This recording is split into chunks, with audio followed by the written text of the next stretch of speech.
નમસ્કાર ખેડૂત મિત્રો, આપણી યુટ્યુબ ચેનલમાં સર્વેનું સ્વાગત છે। હવે આપણે મગફળીના બિયારણ વિશે વાત કરી હતી। હવે આપણે મગફળીના પાયાના ખાતરમાં કેટલું ખાતર કયું નાખવું જોઈએ, 2-3 વિકલ્પ છે એ પણ આપણે થોડુંક જણાવી દેવી કે પાયાના ખાતરમાં આપણે જો રાસાયણિક ખાતરની વાત કરીએ તો એસએસપી, એમોનિયમ સલ્ફેટ અને મ્યુરેટ ઓફ પોટાશ વાપરી શકાય।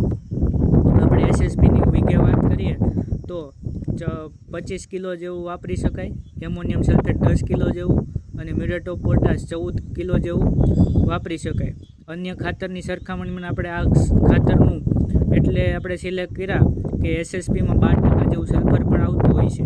બીજો વિકલ્પ છે ડીએપી 30 કિલો વીઘે અથવા એની સાથે યારામિલનું મિક્સ કોમ્પ્લેક્સ આવે એ 12 થી 15 કિલો પણ વાપરી શકાય। ત્રીજો વિકલ્પ એવો છે કે 12-32-45 કિલો સાથે 5 કિલો સલ્ફર પણ વાપરી શકાય અને લીંબોળી તેમજ એરંડીનો ખોળ પણ જરૂર મુજબ વાપરી શકાય। તો દેશી ખાતર ન વહેવું હોય તો એરંડીનો ખોળ આપણે 50 થી 70 કિલો જેવો વાપરવો જોઈએ અને દેશી છાણિયું ખાતર છે 10 ટન જેવું ઉનાળા દરમિયાન ભરેલું હોય તો કંઈ વાપરવાની જરૂર છે નહીં। અને બીજી વાત કરીએ તો એ ન હોય તો 1 ટન જેવું આપણે દિવેલીનો ખોળ ભર્યો હોય તો પણ હાલે। હવે બીજી થોડીક વાત એ કરવાની છે કે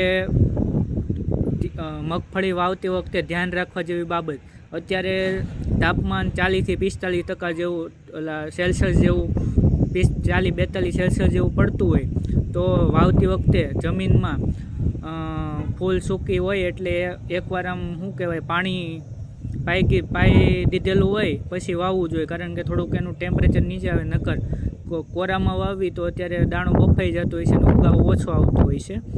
અને પછી સંગ્રહ જ્યાં કર્યો હોય એ ટેમ્પરેચર જો 35 સેલ્સિયસ જેવું હોય તો વાંધો નહીં, પણ 40 થી 45-42 બહાર સંગ્રહ કર્યો હોય બિયારણનો તો એકવાર ઉગાવો ચેક કરી વાવવું જોઈએ, તેમજ પટ આપીને વાવવું જોઈએ, કારણ કે એમાં તેલની ટકાવારી ન હોવાના કારણે એસ્પરજીલસ નામની ફ્લેવસને એ ફૂગ આવી જતી હોય છે, કાળી અને જે લીલી ફૂગ હોય છે એ આવી જતી હોય છે, નાઇઝરને ફ્લેવસસ, એટલે એ દવાનો પટ આપી પછી વાવવું જોઈએ, એ એક ધ્યાન રાખવું જોઈએ। ત્યારબાદ દવાનો આપણે પટ વિશે પણ એક વિડીયો બનાવીશું કે દવા વાપરવી જોઈએ। પ્રાકૃતિક ખેતી કરતા હોય એ ખાસ ધ્યાન રાખે કે મગફળીનું ફોતરું થોડુંક જલ્દી ઉખડી જતું હોય છે એટલે એમાં બીજામૃતની જગ્યાએ ઘન જીવામૃતનો પટ આપીને વાવવું, એ એક જરાક પ્રાકૃતિક ખેતી કરતા હોય એ ધ્યાન રાખે। ત્યારબાદ જે આપણે વહેલી વાવેતર કરવું હોય જો મેના છેલ્લા અઠવાડિયાથી જૂનના પહેલા અઠવાડિયામાં એને જે વેલડી પ્રકારની મોડી પાકતી જાત છે એનું સિલેક્શન કરવું જોઈએ સમયસર, એટલે કે 15 જૂનથી 30 જૂન દરમિયાન જેને વાવેતર કરવું હોય એને 3 પ્રકારની વાવી શકાય। તેમજ લેટ એટલે કે જુલાઈ મહિનામાં જેને વાવેતર કરવું હોય તેને વાત કરીએ તો ઉભળી પ્રકારની વહેલી પાકતી જાતનું સિલેક્શન કરવું જોઈએ।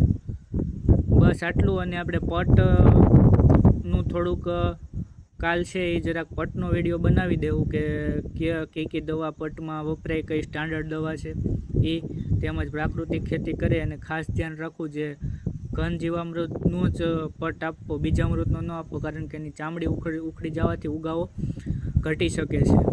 નમસ્તે, અસ્તુ, આભાર।